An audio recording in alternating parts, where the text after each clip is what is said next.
Bismillahirrahmanirrahim. Assalamualaikum, bertemu lagi dengan saya Munas Prasetyo. Masih dalam rangkaian tutorial mengenai Excel, dan pagi ini kita akan buat satu tutorial mengenai bagaimana cara kita membuat ranking di pivot table. Jika kita sudah sering membuat formula ranking ya di satu tabel yang kita buat di Excel, kali ini kita akan buat satu tutorial bagaimana cara menyematkan ranking ini di dalam satu pivot table yang sudah kita buat ya. Jadi hasil akhirnya nanti seperti ini. Saya mempunyai beberapa sales dengan penjualan tersendiri ya, sales 1 2 3 4 5, kemudian ada kategorinya ABC ABC ABC ABC dan seterusnya ya. Jadi hanya ada 3 kategori ABC, akan tetapi acak di sini tempatnya. Terus kemudian di sini ada sales di sini ada 5 sales ya, sales 1 2 3 4 5 dengan penjualannya masing-masing ya. Dan dengan menggunakan pivot table kita bisa menyematkan formula ranking di sana dan menampilkan ranking berapakah sales tersebut berada. Misalnya di sini sales nomor 3 adalah ranking 1, sales nomor 2 adalah ranking 2 dan seterusnya ya. Bagaimana cara menyematkan formula ranking di pivot table? Ikuti video tutorial ini sampai habis. Oke, kita mulai saja dari awal dan kita hapus dulu atau kita buat dari blank workbook ya. Saya buat dari file new saja. Kemudian saya copy saja untuk tabelnya di sini ya. Klik, kemudian saya blok semuanya. Ctrl C untuk copy, kemudian saya ke Excel yang tadi. Saya klik kanan di sini, paste value saja. Nah, ini saya close. Ini saya downsave saja ya. No. Ya, sudah tertutup. Saya gedein dikit untuk ininya, untuk Excel saya. Kemudian saya format as table dengan tabel masih terblok seperti ini. Saya klik pada tab home, kemudian klik pada tab style di sini, pilih pada format as table. Saya klik pada salah satu style yang saya sukai, misalnya orange lah. Saya centang pada my table header, saya klik OK. Sini saya sudah mempunyai satu tabel dengan nama. Saat kita klik pada tabel design, ada tabel name-nya adalah tabel 1. Saya namai saja misalnya di sini TPL penjualan ya, tekan enter. Oke, untuk tabel penjualan ini kita masukkan dulu ke dalam Power Pivot ya, agar bisa kita sematkan formula di sana. Untuk rekan-rekan yang belum mempunyai tab Power Pivot di sini ya, rekan-rekan bisa klik pada tab, kalau tidak salah di tab developer ya, kemudian di Excel Edit, maaf di Com Edit berarti ya, developer Com Edit. Nah, di sini ada jajaran Com Edit, centang pada Microsoft Power Pivot, kemudian klik OK. Nanti akan muncul pop-up atau tab tersendiri mengenai Power Pivot di sini ya. Klik Power Pivot, kemudian dengan masih tabelnya terseleksi seperti ini salah satunya, kemudian klik pada add to data model. Oke, kita sudah masuk ke data model, jendela Power Pivot sudah terbuka. Saya besarin dulu, saya beri space seperti ini ya. Kemudian saya tuliskan sebuah measure yang akan kita sematkan di pivot table-nya. Jadi buat rekan-rekan masih bingung, saya buat dulu saja untuk pivot table-nya di sini ya. Dengan kita sudah berada di jendela Power Pivot, saya klik pada pivot table, saya klik pada pivot table, saya klik pada existing worksheet karena yang saya letakkan di sini ya. Kemudian saya klik pada expand and collapse tombol di sini, saya klik saja pada H1 ya. Klik OK, kemudian saya klik OK. Saya akan punya sebuah blueprint seperti pivot table biasa, akan tetapi di sini choose field from the pivot table field list ya, sama seperti apa yang ada di pivot table biasa, tetapi sumber data di sini sudah melalui Power Pivot ya. Jadi kita klik saja pada tab penjualan, saya klik pada sales di sini ya. Kemudian saya klik pada penjualan. Kita bisa tahu penjualannya sekian. Kita bisa memformat penjualannya dengan number format, kemudian pilih pada number, koma untuk pemisah ribuannya, saya nolkan untuk desimalnya. Saya klik OK. Saya klik OK lagi, saya sudah mempunyai koma pemisah ribuan beserta penjualannya ya. Misal saja ini saya hapus untuk penjualannya seperti ini, tekan enter. Nah, ini saya namai saja dengan sales ya, sales. Nah, kita tinggal menambahkan si rankingnya di sini. Saya hilangkan dulu untuk grand totalnya ya, klik pada pivot table-nya, klik pada design, kemudian pada grand total of for row and column ya. Kemudian setelah grand totalnya hilang, kita klik kembali pada pivot table-nya, atau kita bisa klik pada power pivotnya di sini ya. Kita kembali ke power pivot dengan klik pada manage. Kita kembali di sini, kita tinggal masukkan formula rankingnya ya. Untuk formulanya bisa diklik pada formula bar di sini ya. Kemudian namai saja misalnya dengan ranking ya, ranking sales lah ya, seperti ini. Kemudian titik 2 sama dengan, nah kita masukkan formulanya dengan formula DAX ya, rank X ya, rank X. Untuk rekan-rekan yang belum paham rank X itu apa, saya ke dokumentasi Microsoftnya sebentar. Saya buka dulu DAX, kemudian rank X ya. Kita baca di dokumentasi Microsoftnya rank X function DAX. Kita baca sebentar. Untuk rank X, parameter pertama adalah tabel, kedua adalah expression, kemudian ketiga adalah value, keempat ada order dari si rankingnya, mau ascending maupun descendingnya. Jika kita artikan di sini, any DAX expression that return tabel, jadi bisa berupa tabel fisik maupun ekspresi dari DAX yang lain, jadi bisa ngambil dari ekspresi dari DAX yang lain. Kemudian expression ya, yang pertama tadi adalah tabel ya, di sini untuk parameternya adalah tabel, dijelaskan di sini. Kemudian kedua adalah expression, dijelaskan di sini. Ini DAX expression that return a single scalar value, jadi ini ekspresi atau formula DAX yang lain yang hanya menghasilkan satu angka. Jika di tabel tadi menghasilkan satu tabel, ekspresinya harus menghasilkan satu tabel. Yang di expression di sini parameter kedua harus menghasilkan satu angka. Ya, value opsional, bisa ditulis bisa enggak. Kemudian order by ini bisa ascending maupun descending ya. Bisa dibaca lagi di sini rekan-rekan. Nanti saya sertakan linknya yang ada di sini. Saya kopas di deskripsi dari channel YouTube saya. Silahkan nanti dilihat. Kemudian kita balik lagi, nah kita kembali ke Excelnya. Rank X yang pertama adalah argumennya adalah tabelnya saya ambil dari expression. Tabel di sini kita bisa ngambil dari tabel satu seperti ini. Maaf, tadi nama tabelnya adalah TBL ya, tabel penjualan seperti ini. Akan tetapi saya tidak ingin mengambil keseluruhan satu tabel, saya ingin meranking berdasarkan salesnya saja. Jadi saya ambil kolom untuk salesnya.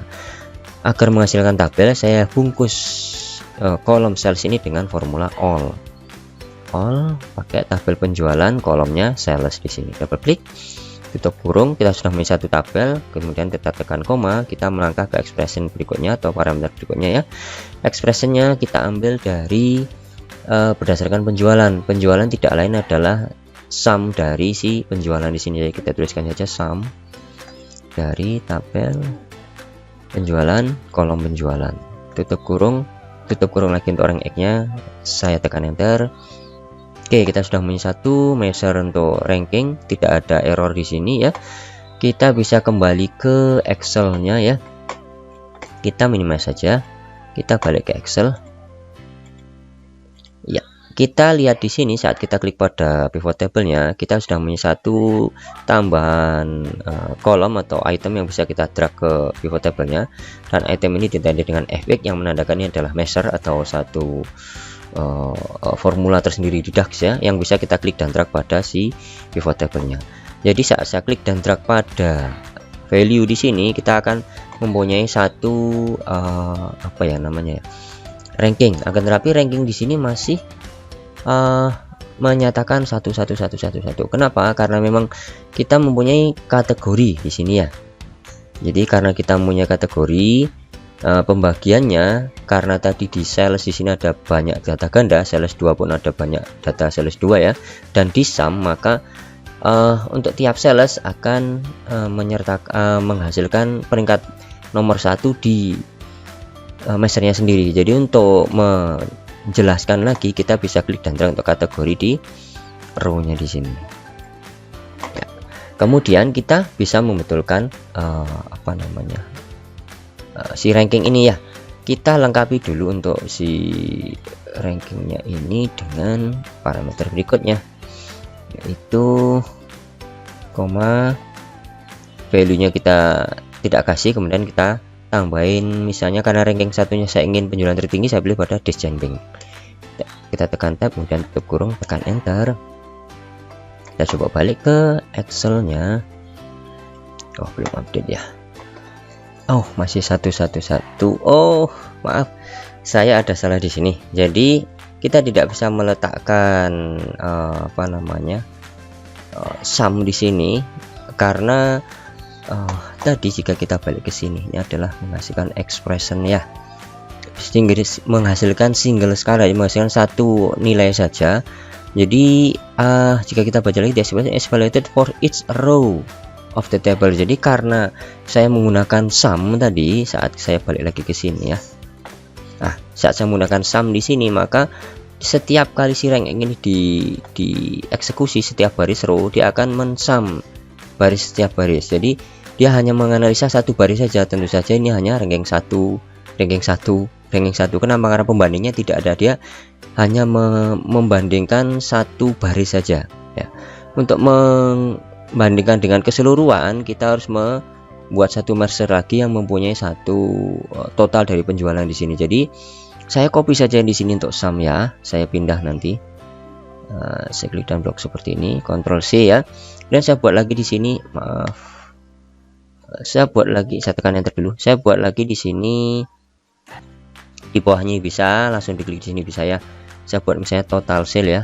Total sale atau total penjualan adalah titik 2 sama dengan sum yang tadi, formula yang tadi ya.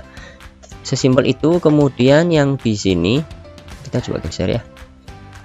Ya, sudah menghasilkan angka untuk total penjualannya, betul. Kemudian ranking ini untuk sum tadi harus kita ganti dengan si total sales. Bingung ya? Jadi begini, saya jelasin ulang. Kenapa saat ini saya ganti dengan total sales atau penjualan? Saya jalanin dulu ya. Si pivot table-nya bisa mendeteksi ranking 1, 2, 3-nya. Meskipun kita hilangin kategorinya pun, dia juga bisa mendeteksi ranking 1, 2, 3-nya. Sedangkan saat kita tadi menggunakan sum ya, yang jika kita logika kan hanya memindahkan formula ke dalam satu measure, kemudian measure-nya kita pasang. Ya, kita undo dulu ya. Saya balik dulu ke ini, saya cut dulu. Ya, saat saya menggunakan sum, kemudian saya pilih pada penjualan, tutup kurung, yang terjadi tidaklah sama dengan apa yang sudah saya sematkan lagi di sini ya. Karena saat saya ini tekan enter, kita balik ke Excel, hasilnya adalah 1111. Kenapa demikian? Karena saat kita menggunakan sum di sini, si rank akan baca pada tabel penjualan tiap sales, jadi tiap baris sales di sini. Kemudian kita sum untuk setiap penjualannya. Jadi jika kita ranking ini 6649, kita bandingkan hanya dengan 6649, akan selalu 1 rankingnya. Sales nomor 5 pun juga begitu, akan selalu 1 karena yang dibandingkan, yang di ranking dengan yang dibandingkan, atau item data yang dibandingkan dengan item yang di rankingnya ya, hanya 1 baris. Jadi ya selalu ranking 1 terus karena hanya dibandingkan baris per baris. Nah, sedangkan saat kita tadi mengganti ini sum dengan total sales tadi ya, ini maaf saya ganti dulu. Nah, seperti ini. Yang dilakukan si DAX adalah dia akan mengambil ranking dari setiap sales yang ini, tabel penjualan sales ya, setiap baris penjualan sales di sini dengan keseluruhan total penjualan. Jadi ini kita total dulu, baru setiap baris ini kita bandingkan dengan si totalnya. Paham ya bedanya ya? Oke, jadi saat kita ini tekan enter, dia akan berhasil menunjukkan ranking sesuai dengan urutannya. Jika kita ingin mengurutkan rankingnya ini, kita bisa mensortir di sini ya. Sort by misalnya ranking, more option, sort by descending ya. Ascending. Ranking 1 dulu saya ambil. By ranking sales, saya klik OK. Rankingnya sudah urut ya. Dan keuntungannya pivot table ini, saat kita klik dan drag pada kategori, dia sudah bisa langsung mendeteksi untuk kategori A ranking satunya siapa, kategori B ranking satunya siapa, kategori C ranking satunya siapa. Jadi tidak perlu menggunakan rumus banyak-banyak, hanya cukup satu rumus di measure-nya, kita sudah bisa mendapatkan manfaat dari si formula ranking tadi di pivot table. Nah, itu kelebihan pivot table ketimbang formula di Excel. Jadi mungkin banyak rekan-rekan yang masih bingung pivot table kan cuma gitu-gitu aja, untuk apa belajar pivot table lah. Ternyata si pivot table itu jauh lebih powerful dari formula yang kita tulis satu persatu saat kita mempunyai tabel data yang sudah tertata seperti ini ya. Jadi dengan menggunakan formula ranking ini kita bisa mendapatkan banyak variasi ya. Jadi misalnya nanti kita bisa balik di sini salesnya kita taruh di atas. Nah, kita sudah bisa mendapatkan untuk sales nomor 3 ini dia berada di kategori A di ranking 1, kategori B di ranking 1, kemudian kategori C di ranking 5. Jadi gampang ya, dengan menggunakan pivot table kita bisa memanuver data sesuka hati kita, sekebutuhan kita ya. Baik, demikian tutorial kali ini mengenai DAX. Untuk rekan-rekan yang belum gabung di grup Facebook saya, silahkan gabung di grup Facebook saya agar bisa agar bisa saya buka dulu, gabung dan tanya-tanya di sana. Ini adalah grup Facebook saya, bentar, grup bantuan makro. Nah, di sini silahkan nanti rekan-rekan klik saja di link deskripsinya, akan saya sertakan ini untuk URL-nya. Rekan-rekan bisa tanya-tanya di sana mengenai DAX, Power Query maupun VBA, makro maupun Excel ya. Silahkan saja kita diskusi bareng-bareng di sini. Insya Allah akan saya sertakan video tutorial untuk menjawab setiap pertanyaan agar bisa dipahami, karena saat kita hanya membaca tulisan, persepsinya orang kan beda-beda ya. Oke, demikian tutorial ini, mudah-mudahan bisa dipahami. Bagi rekan yang belum paham, silahkan diulang-ulang video tutorialnya. Kemudian mohon bantuan dukungan untuk subscribe-nya agar channel terus berkembang, dan rekan-rekan agar tidak ketinggalan untuk tutorial-tutorial yang berikutnya. Oke, terima kasih. Untuk saran, kritikan, masukan, dan hujatan pun silahkan ditulis di kolom komentar. Bertemu kembali dengan saya Romulus Prasetyo masih dalam rangka tutorial yang lain. Assalamualaikum warahmatullahi wabarakatuh.